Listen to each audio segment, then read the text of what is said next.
Chosen one, listen closely.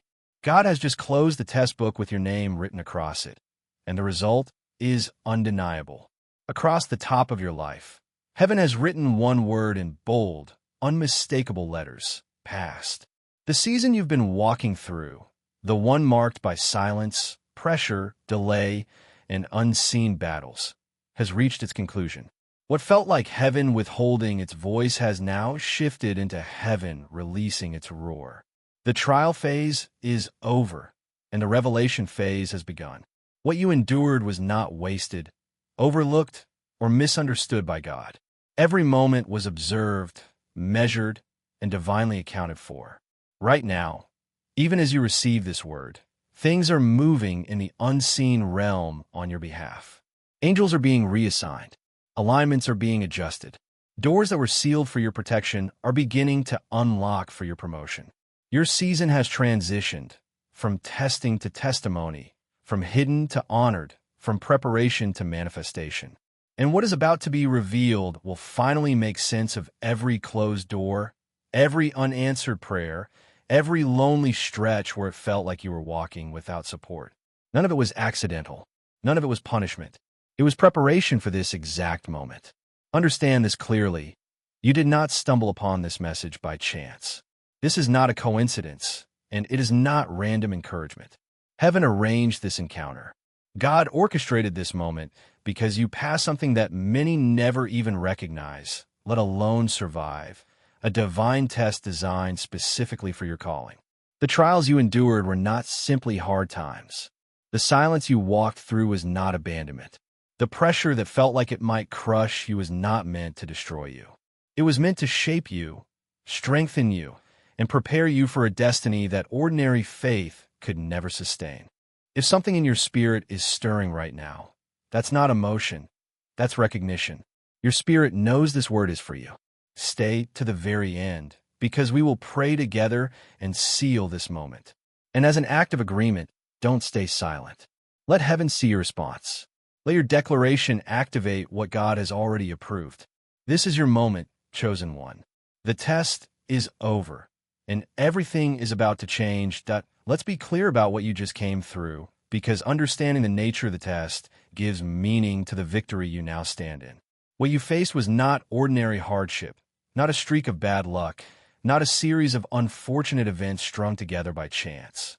What you endured was targeted, intentional, and spiritual. There was a reason the pressure intensified when you started growing. There was a reason resistance showed up the moment you began to step into clarity. There was a reason confusion tried to cloud your identity right when your calling was beginning to surface. You were not just going through something, you were being weighed, examined, and refined. The test revealed itself through intensity, but its origin was spiritual. Before you ever fully understood who you were becoming, the enemy already recognized the imprint of God on your life. He saw the anointing before you named it. He saw the authority before you dared to walk in it. He saw the assignment written into your spirit long before you had language for it.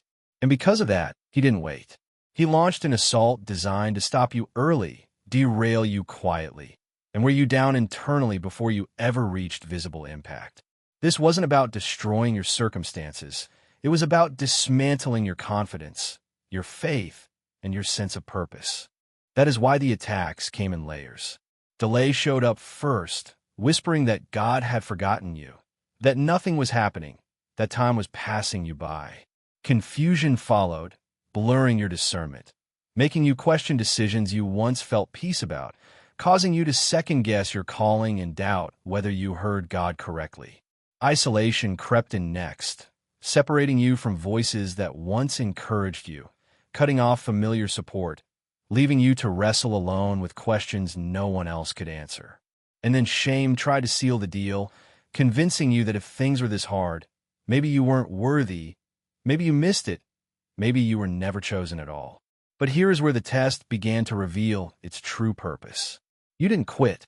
You didn't walk away. You didn't let go of God, even when it felt like you were holding on in the dark with trembling hands. When everything around you suggested that surrendering your faith would be easier, you chose to stay. When logic said the promise was unrealistic, you chose to believe anyway. When exhaustion told you to sit down, you stood. When disappointment told you to be silent, you worshiped. When despair told you to retreat, you declared truth out loud. You didn't survive because conditions improved. You survived because your faith endured. This is where the difference between surface-level belief and proven faith becomes undeniable. Anyone can believe when prayers are answered quickly. Anyone can praise when doors are opening and progress is visible. But you learned how to worship in the pit, how to praise in the prison, how to declare victory in the valley before you ever saw the mountaintop. You learned how to pray when heaven felt quiet and how to trust when there was no evidence supporting your hope. That kind of faith is not theoretical. It is not borrowed. It is not performative. It is forged. The test exposed something critical. This battle was never about your circumstances. It was always about your assignment. The enemy did not fight you because you were weak. He fought you because you were dangerous. He did not target you because you lacked value. He targeted you because your life carries weight. And the very fact that you are still standing is proof that the strategy failed. The weapons formed did not prevail. The lies spoken did not take root. The pressure applied did not crush you. It clarified you. God does not call people casually, and He does not release assignments carelessly. He qualifies those He chooses. And qualification does not come through applause. It comes through endurance. The test you walked through was not punishment for failure. It was authentication of calling. Just as gold is refined by fire, not to destroy it, but to remove impurities, your faith was exposed to heat so that everything false, fragile, or superficial could be burned away. What emerged is not weaker faith. It is purer, heavier, more valuable faith. You now carry something different. This is not fair-weather belief that collapses under pressure. This is not Sunday morning confidence that fades by Monday night. This is crisis-tested, battle-proven, fire-refined faith. The kind that does not panic when storms rise. The kind that does not retreat when resistance appears. The kind that moves mountains not because it is loud, but because it is grounded. This faith opens doors that were sealed by fear. It shifts atmospheres that once felt immovable. It breaks generational patterns that have held families hostage for decades. It changes rooms the moment you walk into them. Not because of you, but because of what God has anchored inside you. And here is the part the enemy never anticipated. The test did not just prove your faith to God, it revealed your faith to you. You discovered that you could endure more than you thought. You learned that your trust in God was deeper than your understanding. You realized that even when emotions fluctuated, your foundation remained intact. You learned how to stand without applause, how to obey without affirmation, how to remain faithful without reassurance. That knowledge cannot be taken from you. It is now part of who you are. There were moments when you felt stretched beyond capacity, when the weight of uncertainty pressed so hard that you questioned whether relief would ever come. Yet even in those moments, something within you refused to die. That was not stubbornness. That was spiritual resilience. That was the evidence of calling. That was the proof that God had already equipped you with what you needed to survive what you were facing. You were never underprepared. You were being revealed. The test also taught you discernment. You learned the difference between noise and truth, between emotion and instruction, between urgency and obedience. You learned not to chase every opportunity, not to respond to every voice, not to internalize every opinion. You learned to listen for God in the quiet, to recognize His guidance, even when it came without fireworks or fanfare. That discernment will protect you in the next season more than any open door ever could. What you carry now is not fragile. It is not easily shaken. It has been tested under pressure, examined in silence, and strengthened through perseverance. That is why heaven can trust you with what is coming next. That is why the test had to be thorough. That is why it lasted longer than you wanted. That is why shortcuts were denied and quick fixes withheld. God was not delaying you. He was developing you. So when you declare that your faith has been tested and proven, understand the weight of those words. You are not speaking positive affirmation. You are stating spiritual fact. Your faith has history. It has scars. It has memory. It has stood in real battles and come out refined. That kind of faith commands respect in the spirit realm.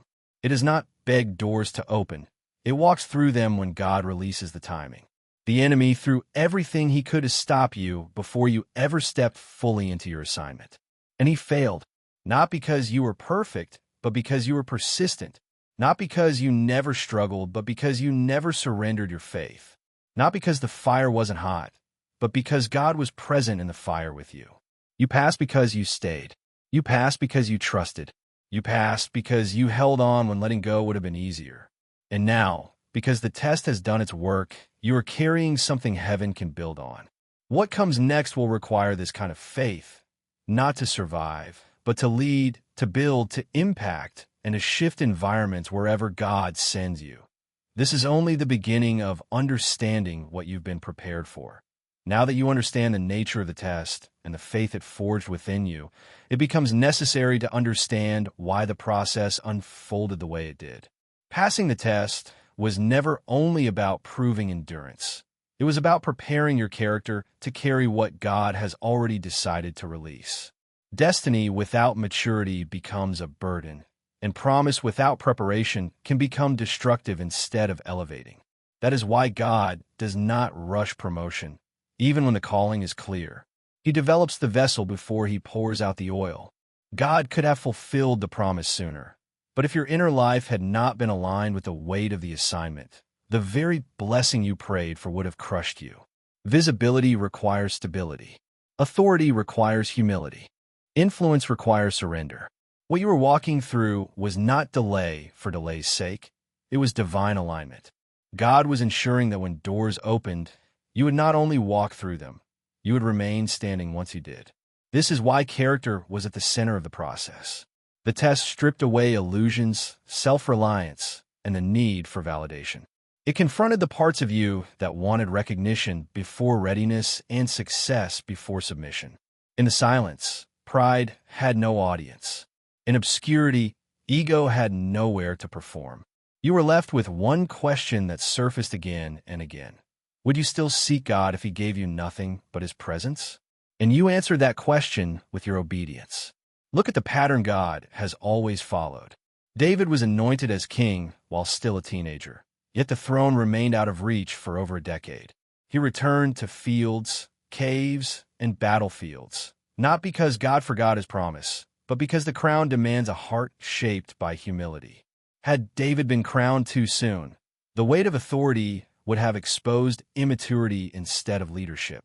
The wilderness taught him restraint, dependence, and reverence, lessons the palace could never offer. The same was true for Moses. Raised in royalty, educated in power, and confident in his own strength, he believed the call required action fueled by ability. But God sent him to the backside of the desert, not to waste time, but to remove self-sufficiency. 40 years of anonymity did what the palace never could. It taught Moses to listen. It taught him patience. It taught him how to lead without force and how to trust God rather than strategy. The desert stripped away performance so obedience could remain. Joseph's story carries the same thread. Dreams were given early, but fulfillment came late. Betrayal, false accusation, and imprisonment stood between promise and manifestation. Scripture says that until the time the word came to pass, the word of the Lord tested him. The dream was never the problem. The timing was protection.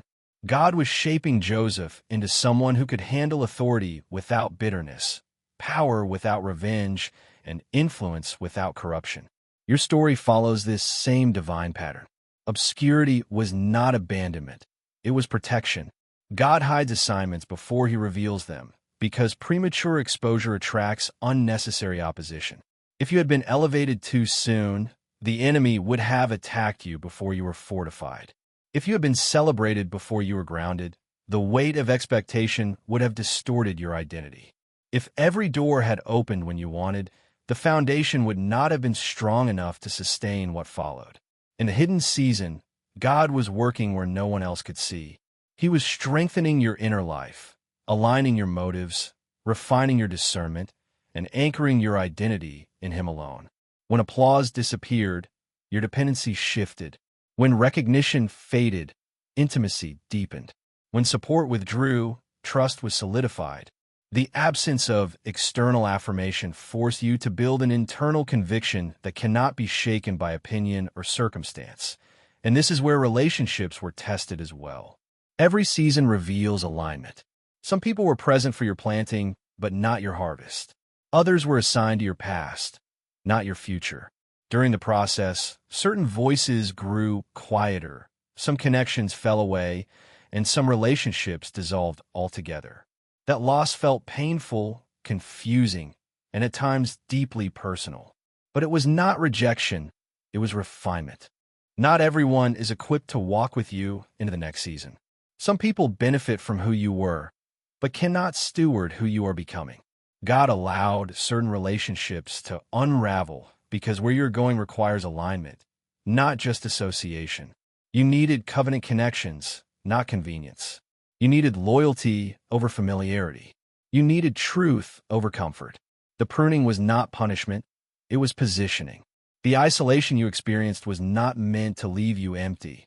It was meant to make room. God was clearing space for divine connections that could not enter while old attachments remained.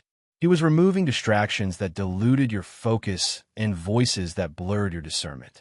When everyone else stepped away, you discovered something unshakable. God stayed. And that revelation became the foundation for everything ahead. When you know that God remains even when others leave, you stop building your confidence on people and start building it on promise. This process also realigned your priorities. You learn the cost of obedience. You learn that saying yes to God sometimes means saying no to familiarity, comfort, and even relationships that once felt essential. You learn that obedience is not always loud or visible. It is often quiet, costly, and misunderstood. But it always produces fruit. The test also trained you in humility. Humility is not thinking less of yourself. It is thinking of yourself less. It is knowing who you are without needing to prove it. It is understanding that your strength comes from God, not your own effort. The process exposed hidden motives and refined your intentions. It taught you to seek God for who He is, not just for what He can give. That posture is what qualifies you for sustained influence. There were moments when it felt like nothing was happening, when progress seemed invisible and growth felt slow. But beneath the surface, roots were forming. Depth was being established. Stability was being built. God was ensuring that when your season shifted, you would not be moved by pressure, praise, or opposition. You were being prepared to lead with integrity, to carry responsibility with grace, and to walk in authority without arrogance. Now, as the season turns, you can look back and recognize the fingerprints of God in places that once felt empty. The silence taught you how to listen. The waiting taught you patience. The obscurity taught you faithfulness. The loss taught you dependence. The delay taught you trust. None of it was wasted. Every moment served a purpose. This is why the process could not be rushed. What God is releasing next requires someone who has been stripped of entitlement, grounded in humility, and anchored in truth. It requires someone who understands that promotion comes from God alone and that influence is a responsibility, not a reward. You are now prepared to carry what you once only dreamed about. The wilderness did its work. The pruning achieved its purpose. The hidden season fulfilled its assignment. And because you allowed God to shape you in private, He can now trust you in public. What is coming will not overwhelm you because you have been fortified. What is being released will not destroy you because you have been aligned. The process has prepared you, not just to receive the promise, but to steward it well. With the test completed and the process fulfilled, what now emerges is the result. The transformation that could only come after fire, obscurity, and surrender had finished their work. This is where everything begins to shift from internal formation to external activation. You're no longer standing at the threshold wondering if you're ready. Readiness has already been established. What you carry now is not potential waiting to be proven, but authority that has already been exercised. The battles you survived were not merely obstacles. They were training grounds. And through them, something irreversible took place within you. You didn't just endure the test. You learned how to fight spiritually. You learned how to engage heaven when earth offered no answers. You learned the weight of your words when spoken in faith, the power of worship when circumstances resisted, and the authority released through obedience when logic failed. These were not abstract lessons. They were lived experiences. In moments when breakthrough felt impossible, you discovered that prayer was not a last resort, but a weapon. In seasons when strength ran out, fasting sharpened your spiritual sensitivity. In times when fear tried to dominate, worship realigned your perspective and reminded darkness who truly reigns. Before the test, authority may have been something you believed in conceptually. After the test, it became something you walked in experientially. You saw prayers answered not because conditions improved, but because alignment shifted. You watched strongholds weaken as you stood firm. You felt resistance break when you refused to retreat. That authority is now part of your spiritual posture. It is not borrowed from someone else's revelation. It is not dependent on external affirmation. It has been forged in real battles and proven under pressure. This is why your presence carries weight now. When you walk into environments that once intimidated you, something has changed. You're no longer seeking permission to belong. You are aware that you've been sent. Darkness recognizes what you carry, even when people don't yet understand it. That is because authority does not announce itself. It is discerned in the Spirit. And the authority you now carry does not come from title or position. It comes from obedience sustained in the unseen. Along with authority came clarity. Throughout the test, God was quietly unveiling your assignment piece by piece. Dreams that once felt distant began to sharpen. Scriptures seemed to follow you, repeating themes and promises until they embedded themselves in your spirit. Moments of insight arrived unexpectedly, during prayer, in silence, in worship, when you sensed direction forming even before details appeared. Those were not coincidences. They were previews. While you were focused on surviving the season, God was revealing who you are becoming. The vision became clearer because your distractions were removed. The calling became louder because competing voices were silenced. The purpose became undeniable because your identity was no longer anchored in circumstances. You're not the same person who entered the test. Your perception has expanded. Your discernment has deepened. Your confidence has matured, not into arrogance, but into quiet assurance. Now you can see it more clearly. The assignment no longer feels abstract. It has shape. It has direction. It may look like a business waiting to be built, a ministry ready to be birthed, a movement forming quietly, a family legacy being restored, or a community that will be transformed through your obedience. It may involve influence, leadership, creativity, healing, or intercession. Whatever form it takes, it is no longer just an idea. It is a responsibility. The test was not only about survival, it was about revelation.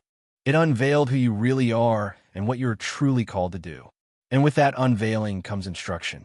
Passing the test does not mean standing still. It means moving forward with intention. That is why the next steps matter. This new season requires alignment, consistency, and consecration. What you do now sets the tone for what unfolds next. Begin with your words. Morning declarations are not rituals. They are alignment tools. When you speak truth aloud, you're not trying to convince God. You are positioning yourself to agree with Him. Declaring that you have passed the test, that divine approval rests on you, and that your assignment is being released reinforces what heaven has already established. Words spoken consistently shape perspective, strengthen faith, and resist old lies that no longer belong to you. Then comes consecration. Setting apart time, even something as simple as one meal, is not about sacrifice for its own sake. It is about sensitivity. It creates space for clarity. It sharpens discernment. It invites God to reveal the first actionable step of your assignment. You don't need the entire blueprint right now. You only need the next instruction. Obedience to one step unlocks the next. Scripture meditation anchors you in truth as momentum builds. The passages tied to testing, restoration, perseverance, and purpose are not random. They mirror your journey. They remind you that God has always worked through process and that restoration often exceeds what was lost. Meditating on these scriptures aligns your expectations with God's promises and keeps your foundation secure as things begin to move quickly. Your environment matters in this season. An atmosphere reset is not symbolic, it is strategic. Removing reminders of the old season, cleansing your space, and intentionally filling your environment with worship signals transition. It reinforces internally what God has already done spiritually.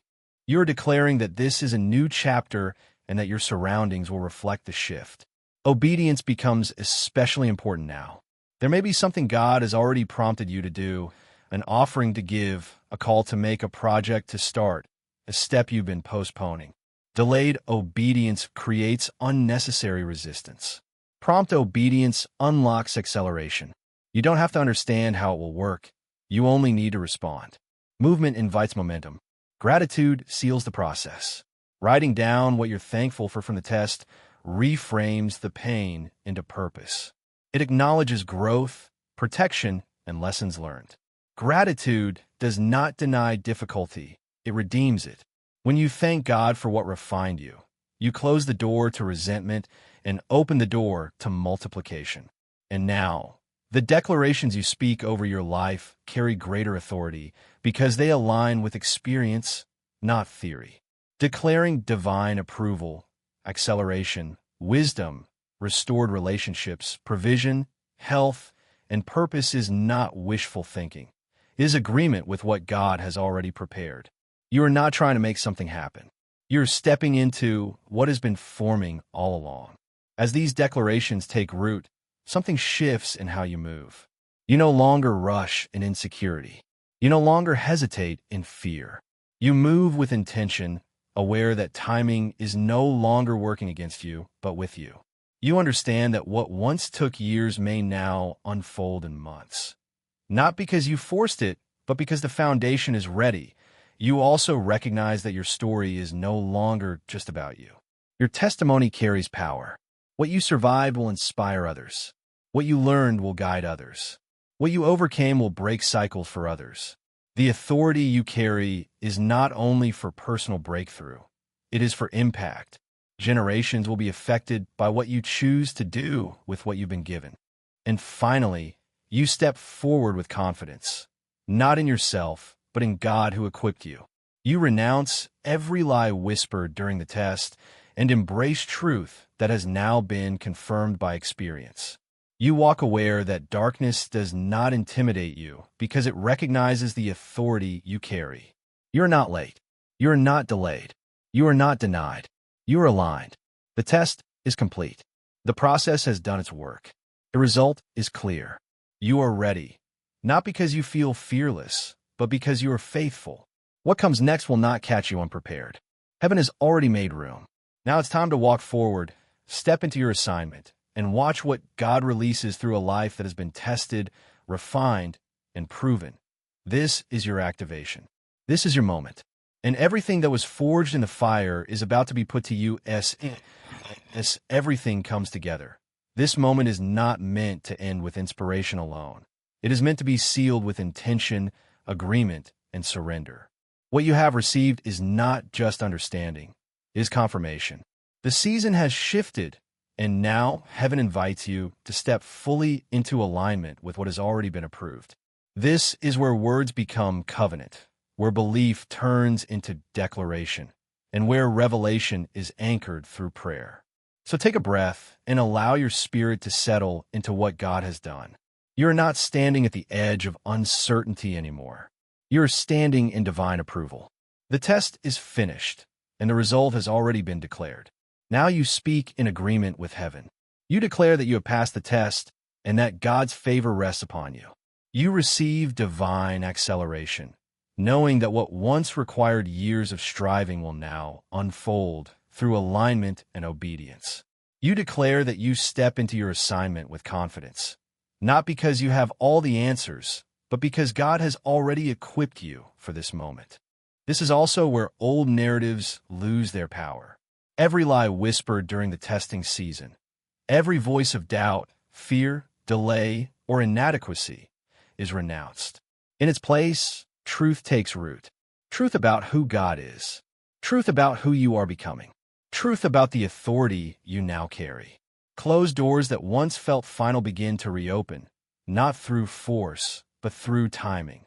Divine connections begin to align, not through striving, but through positioning. Wisdom is released for each decision ahead, ensuring clarity where there was once confusion.